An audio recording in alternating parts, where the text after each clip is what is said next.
우리 창세기 50장 15절에서 26절입니다. 오늘 마지막 날이에요. 여러분들 우리가 정부 상대로 아니면 우리 미국으로 따지면 카운티라든지 페이팩스 카운티라든지 이렇게 상대로 어떤 공무원과 이제 대화를 나눌 때가 있습니다. 근데 공무원과 대화를 나눌 때 사실 법률적인 용어로 미국은 어떤지 모르겠지만 그들의 말 한마디와 그들의 권유와 또 그들의 지침은 하나의 행정 행위가 됩니다. 그러니까 일반 사적 대화가 아니란 말이죠. 그러니까 그들의 대화, 이렇게 폼을 작성해서 제출하시면 됩니다. 2주 내에 통지가 갈 겁니다. 이런 모든 것들이 사실 행정 행위가 된단 말이에요. 근데 행정 행위의 부당성이라든지 오류라든지 하자가 있을 때 우리는 소송이라든지 조정이라든지 여러 가지 과정을 거치게 됩니다. 자, 근데 분명히 이 사람이 어떤 사무관이 분명히 나에게 어떤 지침을 내려줬단 말이에요. 근데 그것에 근거하여 그 사람의 어떤 공적 행정 행위에 근거해 내가 행동을 했는데 이게 아닌 겁니다. 잘못된 거예요. 그럼 제가 누구에게 이야기합니까? 그 밑에 사람에게 이야기하지 않죠. 그보다 더 권위가 높은 사람한테 이야기합니다. 당신의 부하가, 당신의 부하 직원이 지금 나에게 이런 이야기를 했는데 내가 그 말에 근거해서 행동을 했는데 이게 다 소용이 없어져 버렸다. 그러면 그 권위 있는 사람이 권위 있게 이것들을 처리해 주거나 아니면 수정해 주거나 보상을 해 줍니다. 우리가 누구랑 싸울 때도 있죠. 정말 어떠한 누구의 권위를 가지고 막 이야기한다면 우리 아버지가 그랬어 라고 이야기를 하죠. 근데 어떤 사람이 딱 나타나서 얘기합니다. 이것은 너희 아버지가 중요한 게 아니야. 우리나라 법이 이래. 이렇게 보면 그 아버지가 이랬어보다 더 큰 법이 사실 그 모든 분위기를 딱 사로잡아 버리거든요. 야, 우리 부장님이 그랬다. 만약에 조직에서도 말이죠. 우리 부장님이 나한테 얘기했어 라고 하는데 갑자기 옆에 있던 동료 직원이어서 야, 너 부장님이 얘기한 거 가지고 이래? 야, 우리 회장님이 나한테 얘기했어. 이렇게 얘기하면 부장님한테 이야기 들은 사람은요 그냥 가만히 잠잠하게 된단 말이에요. 자, 오늘 그 관점에서 한번 볼게요. 두렵습니다. 누가 두려웠나요? 요셉의 형들이 두렵습니다. 왜 두려울까요? 잘못한 것이 있으니까. 우리가 그동안에 이 본문을 대할 때 요셉의 형들은 구속사를 깨달지 못했기 때문에 두려워라고 우리가 이야기를 했습니다. 편하게. 맞습니다. 정말 요셉의 인생을 통해 하나님께서 많은 백성을 구원하시고자 하는 하나님의 구속사를 제대로 이해하지 못하니 계속 두려움에 머무는 거예요. 근데요, 이것도 은혜로운 모습입니다. 왜냐하면 우리는 하나님의 구속사를 알아 라고 당당하게 이야기하면서 동생을 팔아버린 형들이 그래 하나님의 구속사였지 라고 또 뻔뻔하게 이야기하는 것도 우리 되게 꼴불견일 거라고요. 그러니까 어찌 보면 17년이 지났음에도 불구하고 여전히 두려움에 있는 게 안타깝기도 하지만 때로는 이 모습이 썩 나쁘진 않은 것 같고 요셉 입장에서는 또 그것이 어떻게 당연하게 보일 수도 있어요. 근데 그 모든 것들을 다 차치하고 오늘 어디에 집중하려고 하냐면 문제 해결 방식을 보려고 하는 거예요. 저희가 문제 해결 방식을.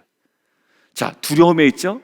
두려움에 있는 형들이 최대로 끌어쓴 권위가 뭡니까? 그 관점에서 한번 찾아보시죠. 그렇죠, 아버지예요. 아버지. 두려움에 있는 그들이 최대한 끌어다 쓴 권위, 그것도 거짓말로. 누구의 권위면 이 자신의 동생이 말을 듣겠다?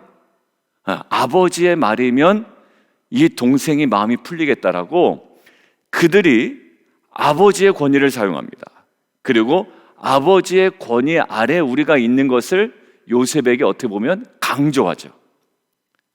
그러니까 결국 요셉의 형들에게 있어서 사용할 수 있는 권위의 최대치가 어디였냐면 결국 육신의 아버지였어요. 여러분들 세상 사람들과 우리의 차이가 어디서 나옵니까? 세상 사람들이 그들이 의지하고 그들이 사용할 수 있는 권위의 최대치는요, 그들이 세상에 갖고 있는 권력이라든지 명예라든지 재산이라든지 뭐 자녀의 잘됨이라든지 눈에 보이는 가시적인 것들이거든요. 자, 그에 반대로 오늘 형들이 최대한 끌어다 쓴 권위의 최대치 아버지의 권위로 이것들을 해결하려고 하는데 결국은 어떻게 됩니까? 결국은 요셉이 그가 끌어다 쓴 권위는 뭘까요? 자, 19절입니다. 요셉이 그들에게 이르되 두려워하지 마소서 내가 하나님을 대신하리이까. 요셉의 형들은 그들의 정말 의지할 수 있는 권위의 최대치를 육신적 아버지에 두고 있는데, 그래서 그것들에 근거하여 아버지의 권위에 근거하여 그것도 만들어내는 아버지의 권위에 근거하여 요셉에게 부탁을 하고 있는데, 요셉은 지금 뭐예요? 그 아버지의 권위보다 하나님 아버지 여호와 하나님, 그 하나님의 권위의 공동체를 다시 재배치하고 있단 말이에요. 우리가 지금 아버지의 권위에 머물단 게 아니라는 거예요. 우리가 그 돈의 권위에 머물단 게 아니라는 거죠. 세상이 펼치는 그 논리적 권위에 우리가 머물단 게 아니라 지금 어디에요? 하나님 아버지의 권위에 우리가 머물러야 됩니다라는 거예요. 그래서 그들의 시선을, 아버지의 권위에 머물러 있는 그들의 시선을 하나님의 권위에 딱 옮겨 놓습니다. 그래서 20절, 그 유명한, 제가 설교 때 많이 인용하는 20절 이 이야기를 하죠. 같이 한번 읽습니다. 시작. 나를 헤아려 하였으나 하나님은 그것을 선으로 바꾸사 오늘과 같이 많은 백성의 생명을 구원하게 하시려 하셨나니. 예, 요셉은 지금 어디에 권위에 있습니까? 하나님의 권위에 있어요. 그리고 이 공동체를 결국 육신적 아버지, 그것도 아버지가 얘기해줘도 아는 그만 만들어낸 권위에 두는 것이 아니라 정말 실제적으로 그들 안에 역사하는 그 하나님의 언약의 권위 앞에 딱 둡니다. 그리고 우리가 잘 쓰는 말, 구속사의 권위 앞에 그들의 상황을 딱 내려놓죠. 그러니까 결국 지금 이 요셉은요, 돌봅니다. 자녀들을 내가 돌보겠습니다. 당신들도 내가 기르겠습니다. 그리고 110세를 살면서 23절 보면 에브라임 자손의 3대를 보았고, 그리고 므낫세 아들 마길의 아들들도 요셉의 스라에서 양육되었고 최선을 다하죠. 근데 이것만 보면 아버지의 권위에 의지했던 형들의 불안함을 자신의 호의로 덮어버린 것처럼 보이지만 그게 그렇지가 않다라는 거예요. 없었던 아버지의 권위를 만들어내서 아버지의 권위에 의지하여 요셉에게 빌었고 요셉은 호의를 베풀었다, 이것이 아니라 아버지의 권위에만 의지할 수밖에 없었던 그들의 권위의 최대치, 그 한계를 뛰어넘어 그들의 시선과 관심과 그들의 모든 삶의 영역을 어디에? 하나님의 권위 아래 두고 자신도 하나님 권위 아래 딱 머물며, 그래서 그 권위 아래 자신이 그 자녀들을, 또 형제의 자녀들을 최대한 섬기게 되는 거죠. 여러분들, 저희 안에 지금 우리의 권위는 무엇입니까?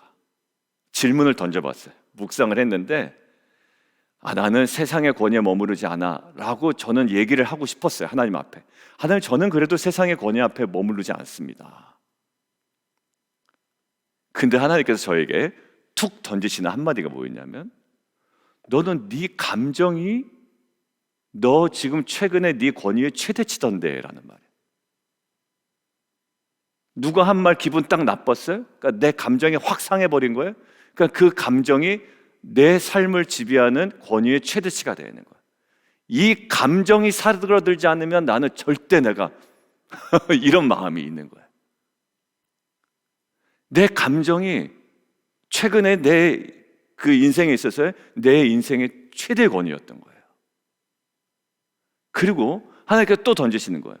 네가 경험한 것들이 어떻게 보면 딱 우리 이제 그 피스메이커 하다 보니까 그 뭐에 우상이 되어버리죠.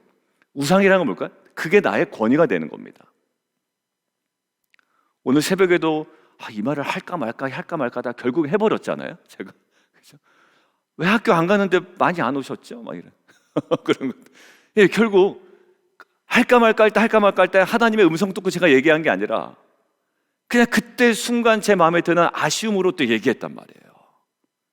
그러니까 결국 이 어느 권위에 머물러 있느냐? 하나님, 저는 돈의 권위에 머물러 있지 않습니다. 하나님, 저는요 세상적인 어떤 명예에 제가 머물러 있지 않습니다.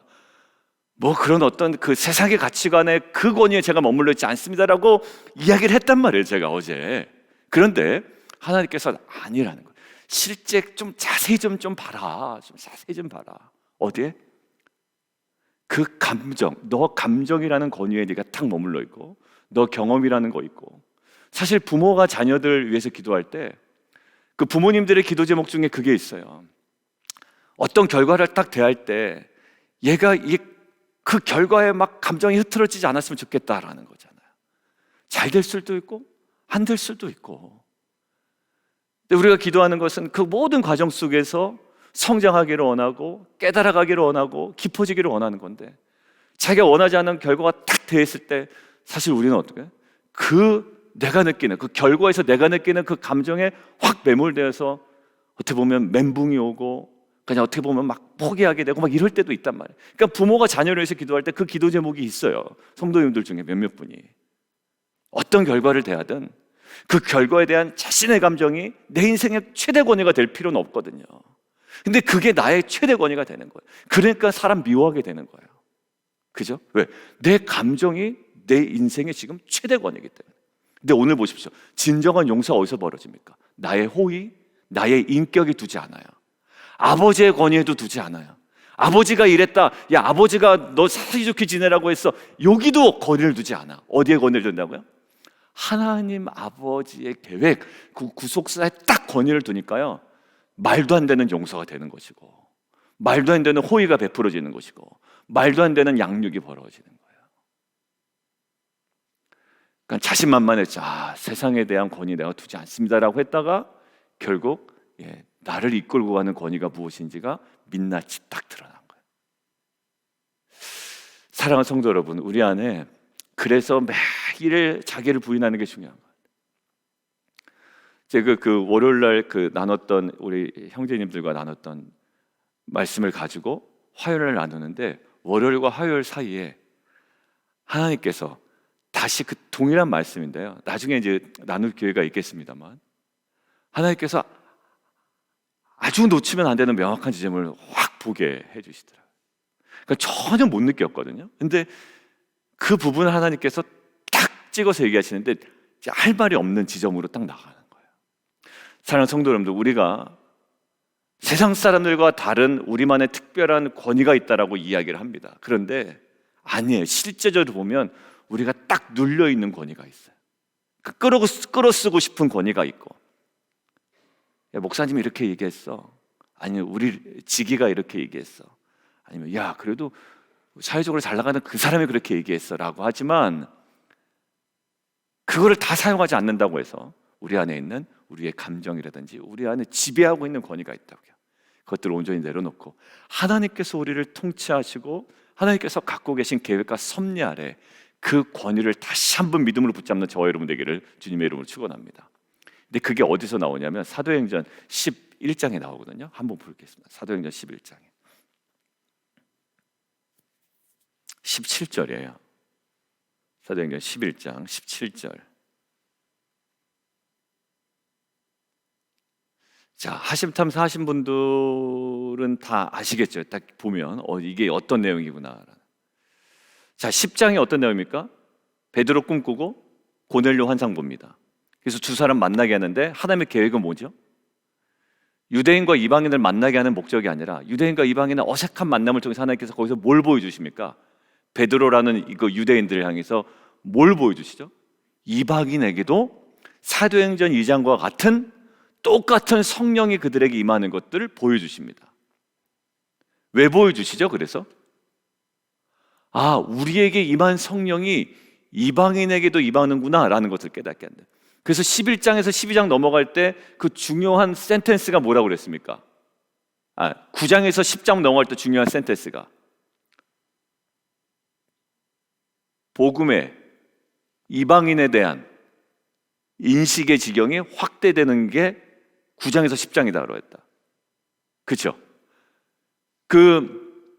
7장에서 8장 넘어갈 때는 복음의 지리적 지경이 확대됐다 그랬죠. 예루살렘에 머물렀던 복음이 스데반 집사의 죽음을 통해서 사마리아로 확장되는 복음의 지리적 지경이 확대되었다면 9장에서 10장 넘어갈 때는 이방인에 대한 인식의 지경이 확대되는 사건이 이 고넬료 사건이라고 그랬어요. 그러니까 베드로는 본 거예요. 야, 이방인에다가 성령이 임하는구나. 그러니까 누가 이 일을 하셨다? 하나님이 하셨다. 근데 무엇과 충돌됩니까? 그들이 갖고 있었던 그들의 생각의 권위와 충돌되는 거예요. 어떤 생각?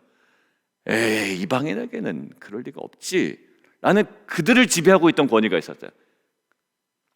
자, 근데 예루살렘으로 복귀합니다. 근데 소문이 들립니다. 어떤 소문이? 베드로가 이방인과 함께 밥 먹었다. 그 얘기만 들리는 거예요. 그러니까 베드로가 어떤 입장이죠? 욕을 얻어먹는 입장입니다. 야, 너 어떻게 이방인하고 같이 밥을 먹냐? 격 떨어지게. 도대체 너 뭐 하는 거야 지금? 이렇게 되는 거예요. 근데 베드로가 뭘 얘기하냐면 그들이 갖고 있었던 나름대로 권위 앞에 혼나는 겁니다. 그죠? 어떻게 그러냐? 그들이 갖고 있는 전통이라는 권위 앞에 혼나는 거예요. 비난받는 거예요. 근데 베드로가 이것을 무엇으로 감당해내죠? 하나님께서 행하셨다라는 거예요. 하나님의 권위에서 일어난 사건임을 탁 얘기하는 순간 그들이 비난죄의 어조들이 완전히 바뀌게 되죠. 그게 11장 17절이에요. 같이 한번 읽습니다. 사도행전 11장 17절 시작.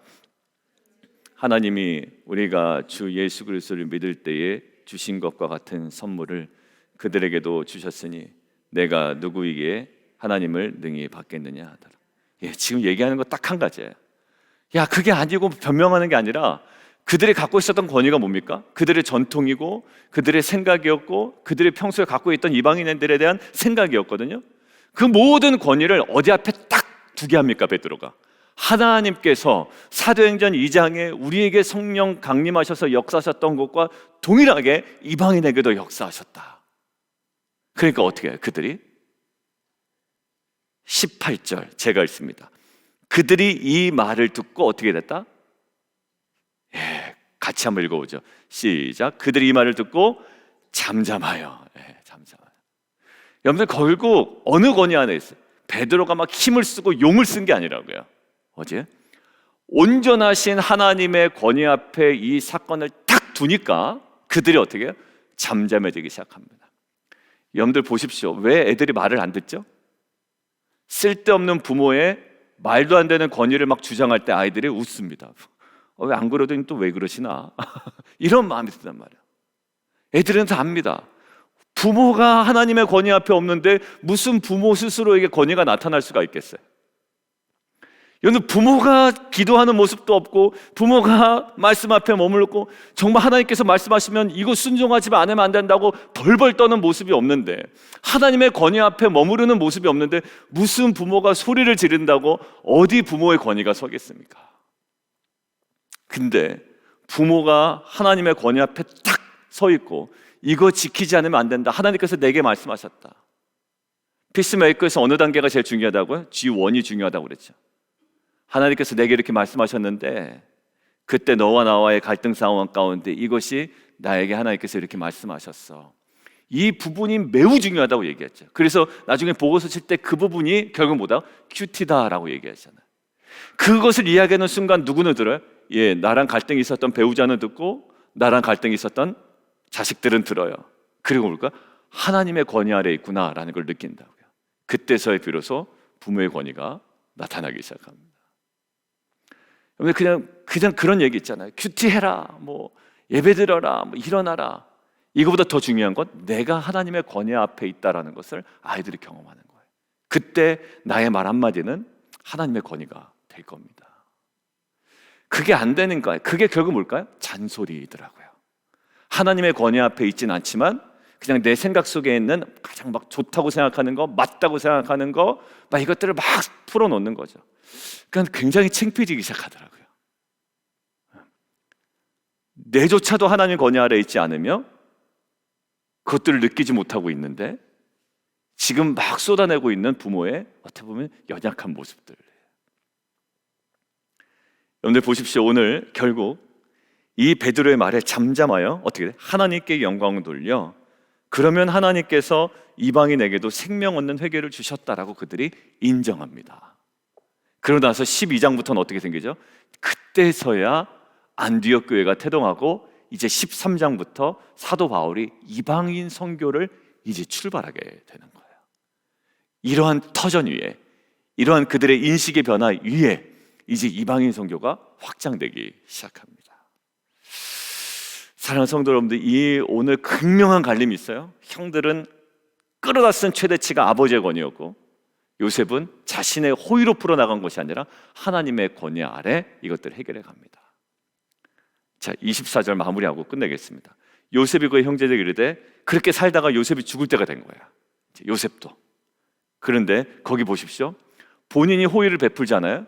근데 본인이 죽으면 호의 베푸는 게 다 끊어지게 됩니다. 그런데 자신의 호의라는 권위 아래 그들을 두지 않아요. 마지막 어디 갈까요? 나는 죽을 것이지만 하나님이 당신들을 돌보실 거야. 하나님의 권위 아래 또 재배치하죠. 하나님의 권위 속에서 호의를 베풀었습니다. 근데 하나님의 권위는 생각 안 나고 인간의 호의만 생각이 날 거예요. 하나님의 권위 아래 머물렀던 요셉이 인간적 호의를 베풀었습니다. 사람들은요, 자칫 잘못하다가는 인간적 호의만 기억이 날 거예요. 그러면 요셉 죽으면 어떡하나 벌벌 떨 겁니다. 요셉 죽으면 어떡하나, 요셉 죽으면 어떡하나 벌벌 떨 거예요. 자녀 입장에서는 우리 엄마, 우리 아버지, 우리 애들도 가끔 그래요. 엄마 없으면 어떻게 살아? 아빠 없으면 어떻게 살아는 얘기 안 한 것 같은데 생각해보니까 엄마 없으면 어떻게 살아? 뭐 얘기해. 갑자기 감성에 젖어가지고 저희 딸들이 엄마 없으면 어떻게 살아? 내가 옆에 있다가 아빠 있으면 되지. 뭐 듣는 척도 안 합니다. 여러분들 그 마음이 참 갸륵하죠. 그래도 생각하는 거예요. 그런데 엄마 없으면 어떻게 살아는 왜냐하면 그들에게 있어서 그게 최대의 권위였거든요. 보호막이었고. 근데 여기 보십시오. 요셉의 호의에 매몰될 그들이 어제 하나님이 당신들을 돌보실 겁니다 라는 거예요. 그리고 당신들을 이 땅에서 인도해내실 겁니다. 그리고 야곱에게 맹세하신 땅에 이르게 하실 겁니다. 25절 또 맹세시키잖아요. 하나님이 반드시 당신들을 돌보실 겁니다. 하나님의 권위 아래 두죠. 나의 권위나 나의 호의에 매몰되지 않도록 합니다. 하나님의 주권으로 언약으로 어떻게 시대를 연결시키고 있어요. 하나님에서. 저는요, 부모의 역할이 매우 중요하다고 생각됩니다.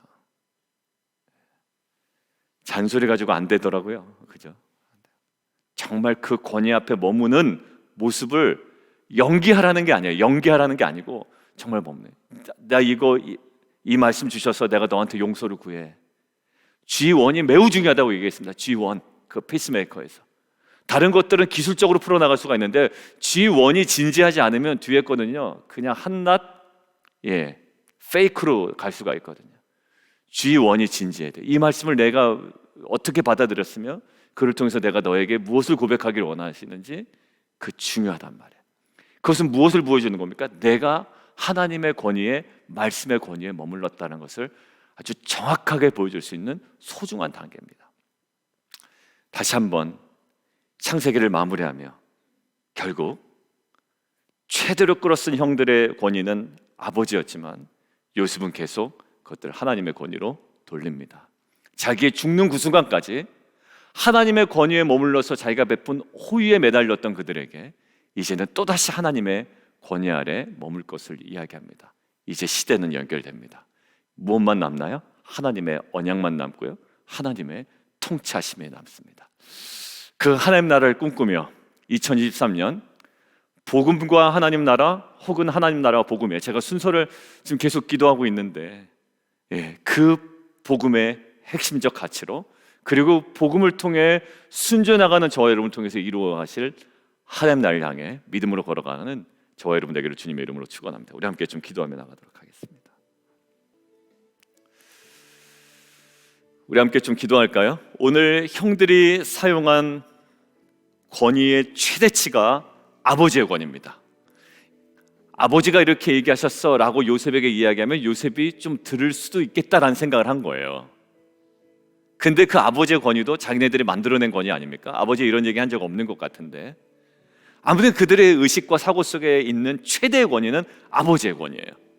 그런데 요셉은요, 이것들을 어떻게 해결해 갑니까? 하나님의 권위 아래 딱 두죠. 그러니까 용서도 되고요, 하나님의 권위 아래 두니까 무엇이 보입니까? 구속사가 보이기 시작해요.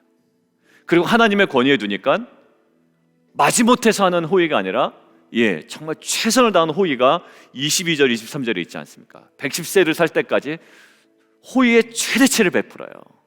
그게 넓이든 깊이든. 근데 마지막 순간에 어떻게 됩니까? 자신의 호의에 목말라 하던, 그것이 없어질 것을 두려워하던 이 자손들에게 뭐를 얘기해요? 다시금 하나님의 권위 앞에 둡니다. 하나님께서 당신들을 돌보실 거고 인도하여 내실 것이고 땅에 이르게 하실 것이다. 그래요, 오늘 제목이 하나님의 섭리를 인정한 용서인데요, 결국 섭리는 뭡니까? 하나님의 통치고요, 하나님의 권위예요. 우리가 정말 머물렀을까요? 아니요. 세상적 권위는 따라가지 않을지도 몰라도 내 감정의 권위를 따라갔고, 내 경험이 갖고 있는 권위를 따라갔고, 결과에 대해서 내가 판단하고 있는, 아까 예루살렘 리더십들이 베드로를 판단했던 것처럼 그런 식의 권위를 가지고 우리는 사용합니다. 다시 한번 리셋시키죠. 하나님, 정말 내가 하나님의 권위 안에 머물기를 원합니다. 하나님, 그 안에 진정한 용서와 진정한 호의와 진정한 하나님 나라를 경험하는 공동체 되게 도와주십시오. 우리 함께 주님 이름 한번 부르고 함께 기도하며 나가도록 하겠습니다.